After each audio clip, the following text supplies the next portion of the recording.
नमस्कार दोस्तों, मुद्दे की बात में आपका स्वागत है। पहले बिहार और अब महाराष्ट्र के बाद असदुद्दीन ओवैसी की पार्टी AIMIM की नज़र क्या अब यूपी पर है? ये सवाल इसलिए कि पिछले 3 महीने के 2 बड़े चुनाव में ओवैसी की पार्टी ने मजबूत मौजूदगी दर्ज करवाते हुए चुनावी समीकरण अस्त व्यस्त किए हैं।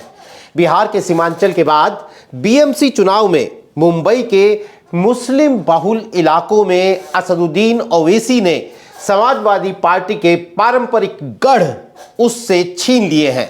अब सवाल यह उठता है कि क्या यह सेंधमारी उत्तर प्रदेश तक पहुंचने वाली है, जहां 2027 के विधानसभा चुनाव हैं और मुस्लिम वोट की एकजुटता अखिलेश यादव के लिए बेहद अहमियत रखती है। इस पूरी पॉलिटिक्स को समझने के लिए हमारे साथ मौजूद हैं वरिष्ठ पत्रकार और राजनीतिक विश्लेषक सैयद कासिम साहब। कासिम साहब, शुरुआत BMC से करता हूं। AIMIM ने 8 सीटें जीती।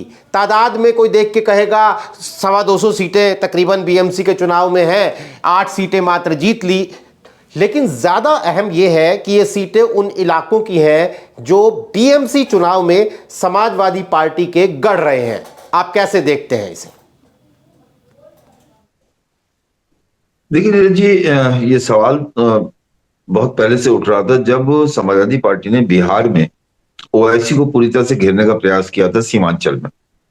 तभी से ये सवाल उठने लगा था कि क्या समाजवादी पार्टी ओवैसी से घबरा रही है, क्योंकि बिहार में कोई अलायंस तो था नहीं, ये समाजवादी पार्टी को चुनाव तो लड़ नहीं देती, लेकिन समाजवादी पार्टी ने पूरे पूर्वांचल में, ये जो आपका सीमांचल है, इस हिस्से में बहुत प्रचार किया जाता है। इकरा हसन हो, अफजल अंसारी हो या तमाम दूसरे मुस्लिम लीडर्स वहां पर डेरा डाले हुए थे।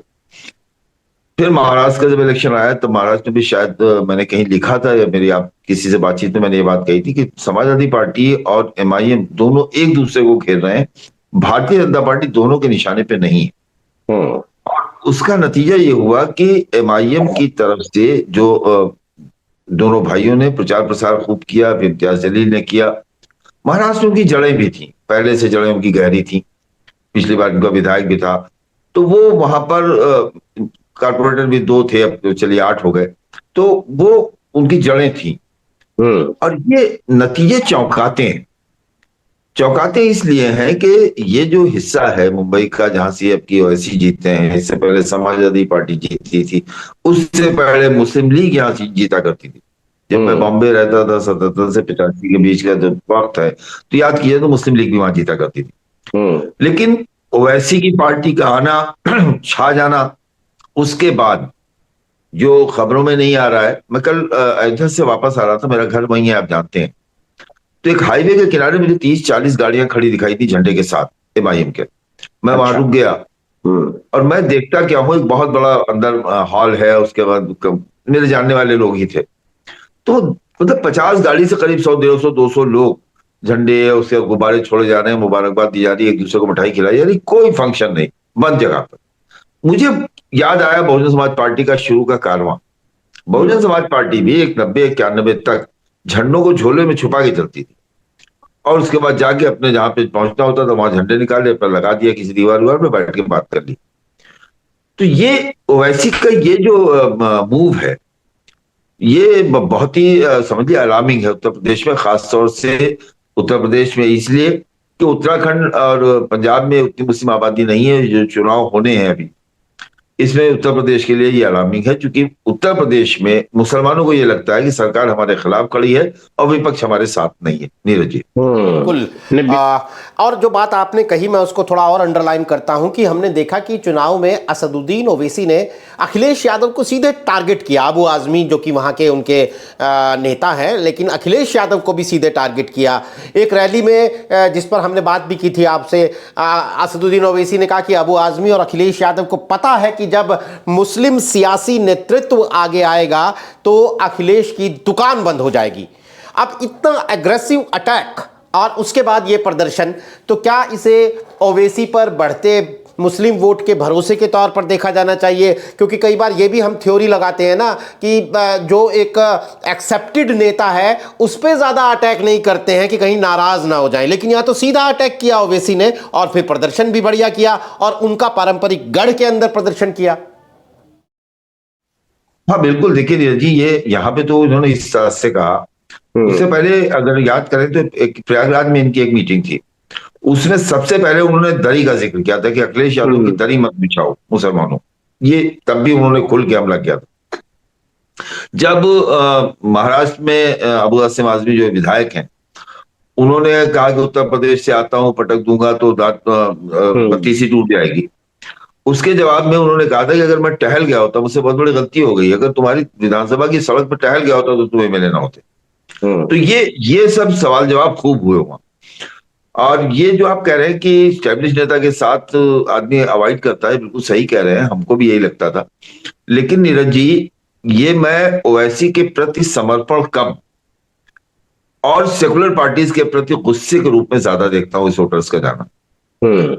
क्योंकि इस सेकुलर पार्टीज के इलेक्शन में तो सारे मुस्लिम नेता दिखाई देते हैं, लेकिन जब इलेक्शन नहीं होता है, केवल कोई घटनाक्रम घटता है, तो फिर वो लीडरशिप के हिसाब से उनको बयान देना पड़ता है। उत्तर प्रदेश में हमने किसी नेता का कोई बयान किन्हीं मुद्दों पे नहीं देखा। जैसे इमरान प्रतापगढ़ी कांग्रेस के बड़े नेता हैं, राज्यसभा महाराष्ट्र से आते हैं, बहुत अच्छा उन्होंने प्रचार बिहार में भी किया था, महाराष्ट्र में, मुंबई में भी किया। लेकिन जब वो हिमाचल की मस्जिद का मामला हुआ तो इमरान प्रतापगढ़ी ने कोई बात ही नहीं की थी, और तमाम सोशल मीडिया पे लोग उनको ट्रोल कर रहे थे, उनको टैग कर करके लिख रहे थे, भाई अब कहाँ है आपका। तो ये सारी चीजें, तो ये मेरा अपना मानना है जी कि ये गुस्सा सेकुलर पार्टीज के प्रति ज्यादा है और ओवैसी के प्रति समर्पण कम। लेकिन जब वो मुस्लिम सियासत को आगे नहीं बढ़ाते हैं, इनडायरेक्टली वो ये कहते हैं ना कि जब मुस्लिम नेतृत्व आगे आएगा तो अखिलेश की दुकान बंद हो जाएगी। लेकिन अफजाल अंसारी, सोलंकी, इकरा हसन, बर्क, नदवी, ये सभी तो समाजवादी पार्टी के नेता ही हैं ना, और ये अगली पंक्ति में खड़े नजर आते हैं। तो फिर यहाँ पर आकर उत्तर प्रदेश का मुसलमान ये नहीं कहेगा कि भैया आप जिस नेतृत्व की बात कर रहे हैं उत्तर प्रदेश में तो वो है। देखिए नीरज जी, ऐसा है कि जब ये लोग आपस की बातचीत में ये बात करते हैं तो कहते हैं कि जितने नाम आप गिना रहे हैं ये सारे नाम वो हैं जो मतलब इनकी पार्टी से नहीं है तभी जीत गए।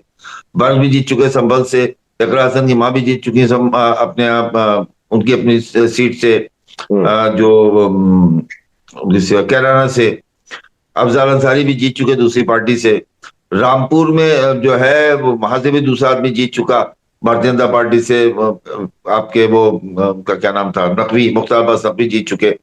तो ये वो सीटें हैं जहां से मुसलमान जीतता है। अच्छा। बल्कि उस इल्जाम जो है वो तो बहुत बड़ा है। इल्जाम ये है कि बदायूं से सलीम शेरवानी जीता करते थे, 5 बार एमपी थे, मुलायम सिंह पहुंचे, उनकी सीट ले ली। इल्जाम ये है कि आजमगढ़ से डम्पी जीता करते थे, मोहसिना किदवाई जीता करती थी, मुलायम सिंह पहुंचे, सीट ले ली, परिवार को दे दी। इल्जाम इस तरह के इल्जाम ज्यादा है। लीडरशिप जो है उनका कहना है कि ये तो उनकी जगह है, वो जिस पार्टी में रहेंगे वहां जीतेंगे, आपने क्या दिया। ये आपस की बातचीत में वो कहते हैं नीरज जी। लेकिन एक सवाल और है कि सीमांचल की बात हम करते हैं, उदाहरण देते हैं, तो सीमांचल में 2020 में भी असदुद्दीन ओवैसी ने प्रदर्शन किया था ठीक ठाक, जिसको डिस्कस किया गया था।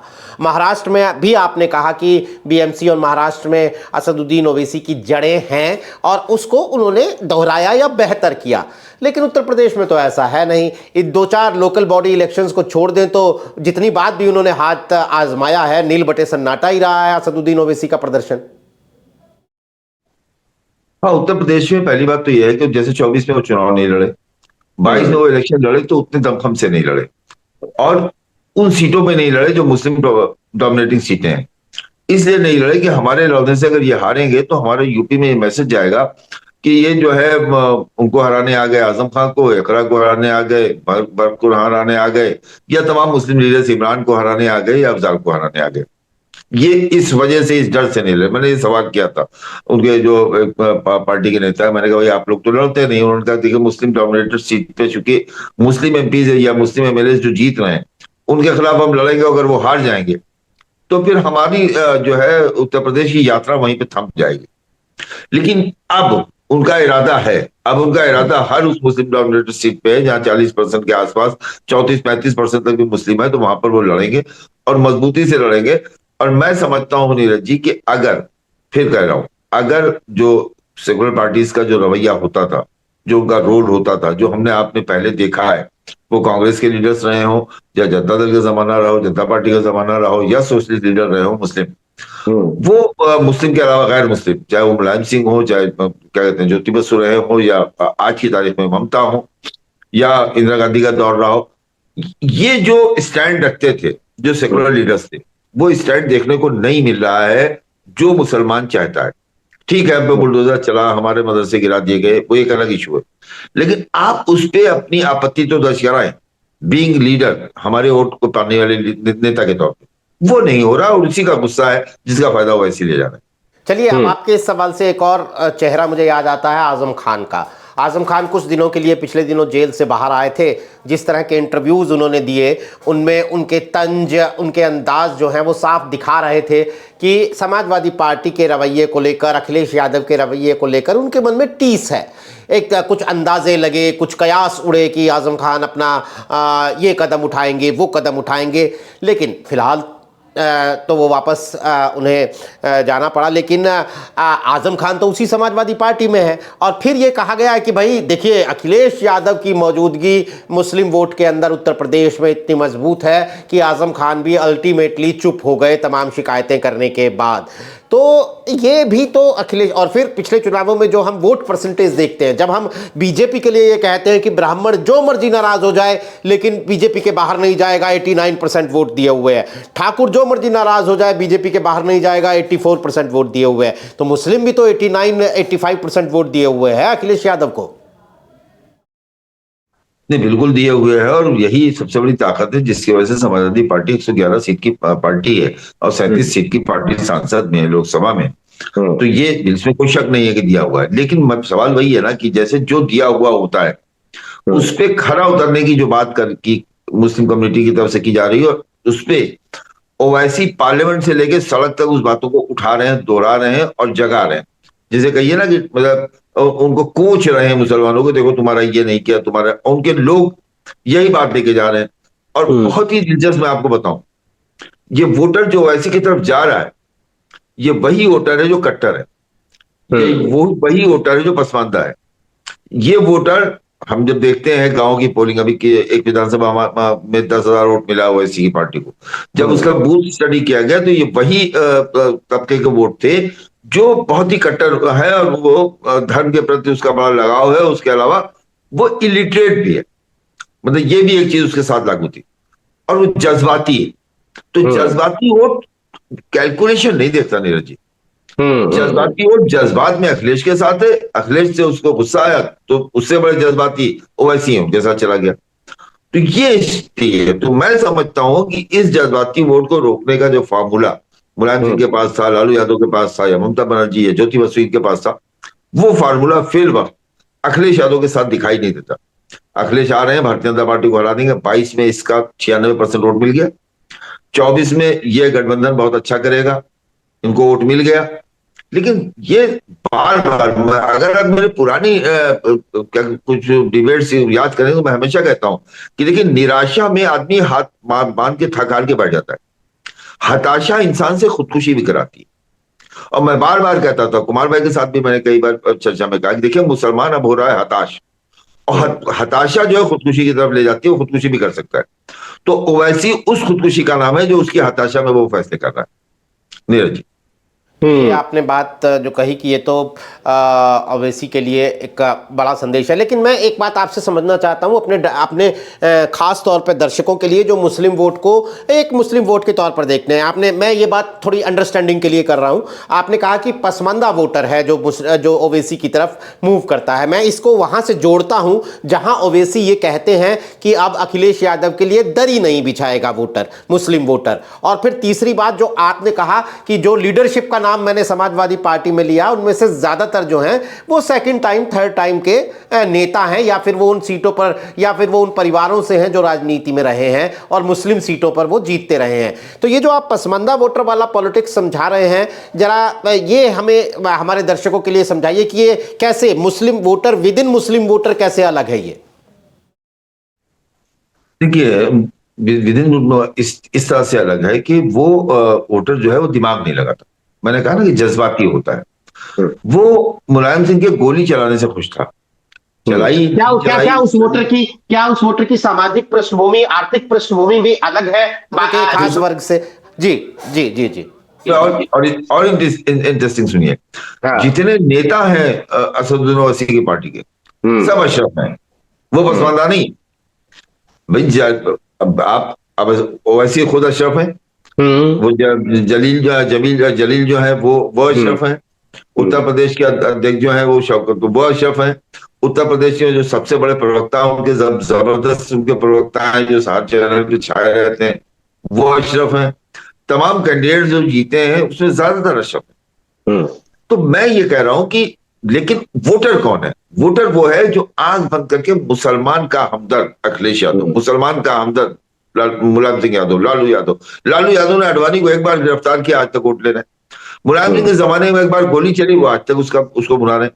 तो ये मुसलमानों, वो तबका जो है मुसलमानों, वो सोचता नहीं, वो सीधे सीधे उसी लाइन पे और आगे बढ़ गया है जिस लाइन पर भारतीय जनता पार्टी अपने मतदाताओं को संबोधित करती है, उनको क्या कहते हैं, उनको उनसे बात करती है जिस तरह से। तो वो जो बंटवारा हो रहा है, उस बंटवारे का फायदा जो है वो ऐसी को इस वोटर से पहले मिला। ये जो है, ये सबकी बात ऐसे सुना करता है, फैसला अपने आप करता है। जैसे ओबीसी के कुछ तबके ऐसे हैं जो भारतीय जनता पार्टी के कमिटेड वोटर हैं, लोध है, जैसे आपके चौहान लुनिया है जो इस तरह की बिरादरी है, जैसे साहू है, तेली साहू जो होता है ये बिरादरी है, या जायसवाल है। अब देखिए तो पूरा आपको भारतीय जनता पार्टी से जुड़ा हुआ मिलेगा। शिवकाश में जैसे खटीक है, ये भी वही तबका है। जिस तरह से मुसलमानों में मान लीजिए कसाई है, या मान लीजिए कि नाई है, या मान लीजिए कि मनिहार है, इस साइड से भी जो चुड़ियार है, ये तबका भी होता है। और मुंबई को इसलिए मैं उत्तर प्रदेश से ज्यादा जोड़ता हूं कि मुंबई में जहां भी ये लोग जीतते हैं वहां उत्तर भारतीयों की संख्या सबसे ज्यादा है। उसमें आजमगढ़ के लोग हैं, डुमरियागंज के लोग हैं, खलीलाबाद के लोग हैं, बस्ती के लोग हैं, हमारे यहाँ के लोग हैं। ये वहां से जीत हुई है। अब वो वहां का जो पैगाम है, खत भी भेजते हैं, फोन भी करते हैं, व्हाट्सएप कॉल भी करते हैं, उनके मैसेज भी आ रहे हैं, वो भी गांव भी भेज रहे हैं, जीतने का जुलूस भेज रहे हैं, अल्लाह अकबर के साथ बात हो रही है, बिस्मिल्लाह के साथ बात हो रही है, अल्लाह सुब्हान ताला चाहेगा तो ऐसा होगा। मतलब ये सारी चीजें अपील करती उस वोटर को, उस तबके को। तो मैं नीरज जी इसका कायल नहीं हूं, ऊपर ऊपर सतही बातें जो है वो तो एक सब जगह से होती है, लेकिन जब इसको जरा सा माइन्यूटली वॉच किया जाए तो बात निकलती है कि ऐसा क्यों हो रहा है। तो ऐसा इसलिए हो रहा है कि वो तबका इनमें अपनी छवि देख रहा है। लोकसभा के अंदर भी वो बोल रहे हैं, लोकसभा के बाहर भी बोल रहे हैं, सड़क पे भी बोल रहे हैं। उनको यही चाहिए कि हमारे लिए कोई तो आवाज उठाता है और वो हमारा अपना है, और इससे बड़ी बात उनके लिए कोई दूसरी नहीं है। महत्वपूर्ण बात है दोस्तों।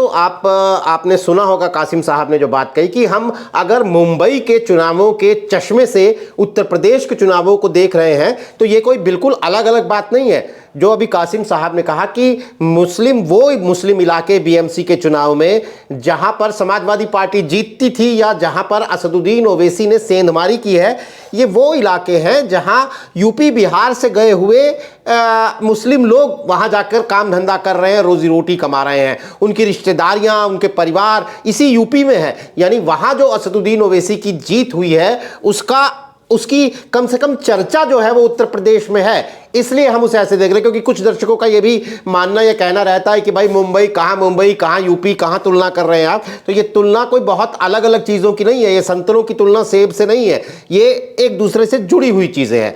तो अगला सवाल ये कासिम साहब मेरा आपसे कि उत्तर प्रदेश में तो अब चुनावों के नाम पर सबसे पहले पंचायत चुनाव आएंगे, क्या असदुद्दीन ओवैसी वहां से एंट्री लेंगे और वहां आपको असर दिखाते हुए नजर आ रहे हैं?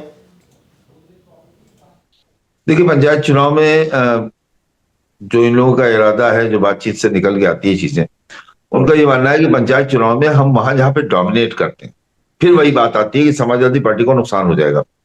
जहां डोमिनेट करते हैं सिर्फ वहां लड़ेंगे, और साथ में जो शेड्यूल कास्ट सीटें हैं, रिजर्व सीटें हैं, और जहां पर रिजर्व के साथ हमारे वोटर ज्यादा हैं, मतलब कम्युनिटी के, हम वहां लड़ेंगे। वहां पे भी जो है एक नुकसान की स्थिति में आते हैं। और सब जगह नहीं लड़ेंगे, जहां मजबूत होगा और एक उम्मीदवार को ही होगा कि भाई जिसमें विवाद की स्थिति ना हो। जैसे अगर बहुत बड़े अच्छी पोलिंग है, मुसलमानों की कोई है और बहुत ओवैसी वाले भी हैं, मुंबई में बहुत ज्यादा लोग रहते हैं, तो ऐसी पोलिंग पे अगर कई लोग मांग रहे हैं तो फिर उनको पहले बैठा कर समझाया जाएगा। अगर नहीं समझ में आता है तो बगैर झंडे के आप लड़िए, किसी को भी प्रत्याशी नहीं बनाया जाएगा। तो स्ट्रेटजी उनकी बड़ी साफ है। 2027 से पहले किसी तरह की टूट नहीं चाहते, फूट नहीं चाहते, संगठन में किसी तरह की आपस की लड़ाई नहीं चाहते हैं।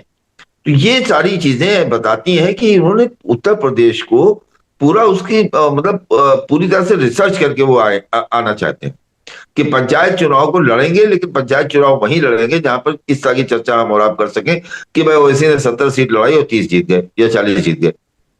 तो वो मैसेजिंग 2027 के हिसाब से उनकी और मजबूत रहे। ये मुझे लगता है कि लोगों से बात करने के बाद यही निकल के आता है। मायावती का भी एक क्लेम रहता है मुस्लिम वोटर्स पर, खास तौर पर पिछले दिनों हमने उसे खास देखा बढ़ते हुए।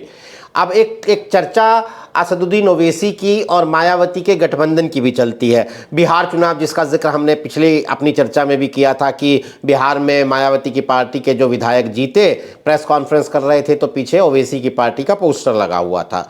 क्या इस तरह का, अब चूंकि कुछ दिन बीत चुके हैं उस बात को, क्या आपको अब भी लगता है कि मौजूदा जो सरकमस्टांसिस हैं उनमें भी मायावती और ओवैसी की पार्टी के गठबंधन के चर्चे कुछ आधार रखते हैं, अगर ये चर्चा की जाती है तो? देखिए जी, मायावती की प्रेस कॉन्फ्रेंस में उन्होंने एक जुमला कहा था कि फिलहाल मैं कोई गठबंधन नहीं कर रही। लेकिन एक बात और कही थी, फौरन खिड़की बंद करके दरवाजा खोल दिया उन्होंने कि साहब ऐसा है कि हम अगर कोई अपना वोट ट्रांसफर कराता है तो हम उस पर विचार करेंगे। ये एक चूंकि मायावती को स्पष्ट बात के लिए जाना जाता है। मायावती जब प्रेस में बात करती हैं या ट्वीट में बात करती हैं तो बड़ी स्पष्ट करती हैं, खुली खुली बात करती हैं, उसमें झोल झाल नहीं होता। लेकिन पहली बार मुझे लगा कि मायावती की प्रेस कॉन्फ्रेंस में उनकी बातों में झोल झाल था, खिड़की बंद की दरवाजा खोल दिया। तो ऐसी स्थिति में ग्राउंड लेवल पे ओवैसी के लोग भी चाहते हैं कि मायावती से गठबंधन हो जाए, मायावती के लोग चाहते हैं कि ओवैसी से गठबंधन हो जाए। लेकिन अब वो क्योंकि पश्चिमी उत्तर प्रदेश में ये गठबंधन बड़ा मारक है अगर होता है, क्योंकि वेस्ट यूपी में समाजवादी पार्टी का अपना वोट नहीं है। ये जितने नेता जीत के आते हैं, चाहे आप शाहिद मंसूर मान लीजिए एमएलए हैं, कई कई बार से, उनके फादर भी एमएलए थे, वो भी एमएलए, फादर कांग्रेस से थे, वो समाजवादी पार्टी से हैं। उनकी विधानसभा में 2000 या 2 नहीं है। इकरा हसन की लोकसभा में 4-5 हजार से ऊपर नहीं है। इमरान मसूद की लोकसभा में 4-5 हजार से ऊपर नहीं है। बागपत में यही हाल है। तो वो चीज जो है पश्चिम में तो मारक है, जाटो और मुस्लिम का एक कंपटीशन है। लेकिन अब वो होगा नहीं होगा, मायावती का अपना टेम्परामेंट है, ओवैसी का अपना टेम्परामेंट है। दोनों लोग एक बार 2020 का बिहार के चुनाव मिलकर लड़ भी चुके हैं। ओवैसी ने महाराष्ट्र में भी एक सफल प्रयोग किया था, जब इम्तियाज जलील एमपी जीते थे तो उनका गठबंधन वहां पर वंचित बहुजन अघाड़ी से था, प्रकाश अंबेडकर की पार्टी थे, तो वो एक सफल प्रयोग वहां कर चुके हैं।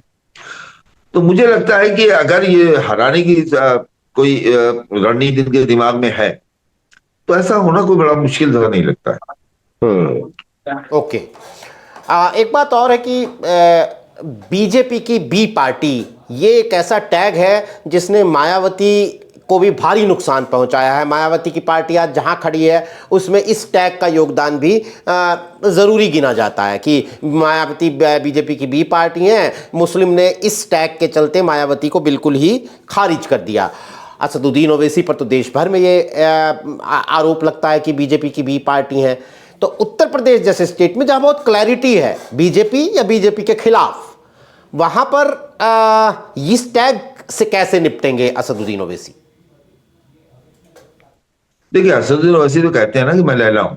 आप ही के चैनल के, आपके जो मुख्य चैनल है उस पर बैठ के उन्होंने कहा मैं तो लैला हूं और मेरे मजनू मुझे मतलब जो भी करें, मैं सियासत की लैला हूं। तो वो उसको उन्होंने अपना, जैसे चौकीदार चोर है चला, मैं भी चौकीदार चला दिया, मोदी ने सारा खत्म हो गया, चौकीदार चोर है, वो कंपेन ही खत्म हो गया। तो ओवैसी तो उसी तरफ बढ़ रहे हैं। मायावती कभी इस तरह की बातों का जवाब देती नहीं है, ना अब दे रही है। वो उनका यह है कि भाई मुसलमान, जैसे पहला टिकट उन्होंने जो घोषित किया वो आजमगढ़ की सीट से है, दीदारगंज विधानसभा है, वो मुस्लिम है, अबुल कायस नाम है उनका। तो इस तरह से पहला ही टिकट मुसलमान का आ रहा है। वहां से सुखदेव राजभर जीता करते थे, अब उनका बेटा समाजवादी पार्टी से एमएलए, और वहां पर दे दिया उन्होंने। तो मायावती की इस तरह से टिकट देने पर और ज्वाइनिंग कराने पर एक उनका फोकस है, भाईचारा कमेटी बना रखी, लेकिन वो तरीका नहीं है जो ओवैसी का। ओवैसी अटैकिंग मोड में है कि मैं अगर तो तुम्हारी बात करता हूं तो मैं बीजेपी की बी टीम, तो तुम बी टीम सी टीम मुझे कुछ भी कहो, मैं अपने कौम की बात करता रहूंगा। संविधान के दायरे में जो हमको अधिकार है वो हमको मिलने चाहिए। तो वो मतलब डिफेंसिव नहीं है इस मुद्दे पर, ऑफेंसिव है। और अगर वो बी टीम वाला मुद्दा चल रहा होता तो मुंबई जैसी जगह पर 125 सीटें वो पार्षद की न जीत पाते, नीरज जी, न जीत पाते, किसी तरह नहीं जीत पाते। वो मुझे लगता है कि डाइल्यूट हुआ। बिल्कुल, बहुत ही महत्वपूर्ण है। तो दोस्तों, असदुद्दीन ओवैसी ने बिहार के बाद महाराष्ट्र के लोकल बॉडी इलेक्शंस में, बीएमसी के चुनाव में जिस तरह का प्रदर्शन किया है, समाजवादी पार्टी का गढ़ जो है उसमें भयंकर सेंधमारी की है। उसके बाद ये चर्चा तेज है कि क्या उत्तर प्रदेश में भी समाजवादी पार्टी की अखिलेश यादव की नींद उड़ी हुई है 2027 के विधानसभा चुनाव में असदुद्दीन ओवैसी की एंट्री को लेकर और उनकी सेंधमारी को लेकर। मैं आपको बता दूं कि उत्तर प्रदेश में मुरादाबाद, रामपुर, बिजनौर, शामली, मुजफ्फरनगर, बलरामपुर, बरेली ऐसे ज़िलों की लिस्ट है जहां पर 40% से 50% तक मुस्लिम वोट है, और वो बिल्कुल डिसाइड करता है हार जीत को। और अगर हम 30% को मानक बना लें तो मुझे लगता है कि ये लिस्ट बहुत ही ज़्यादा लंबी हो जाती है। ऐसे में वो मुस्लिम वोट जिसने 2024 और 2022 के चुनाव में खास तौर पर अखिलेश यादव के 2022 में बेहतर प्रदर्शन और 2024 में शानदार प्रदर्शन में ज़बरदस्त भूमिका निभाई, उस मुस्लिम वोट में बिखराव को लेकर उत्तर प्रदेश के 2027 के विधानसभा चुनाव बहुत दिलचस्प हो जाते हैं। और असदुद्दीन ओवैसी की एंट्री और उनके संभावित प्रदर्शन की चर्चा भी इसलिए आगे होती रहेगी। हमारी नज़र उस पर बनी रहेगी। हमारे साथ आज चर्चा में हिस्सा लेने के लिए सैयद कासिम साहब, आपका बहुत बहुत शुक्रिया। तमाम दर्शकों का भी आभार। आज के लिए नमस्कार।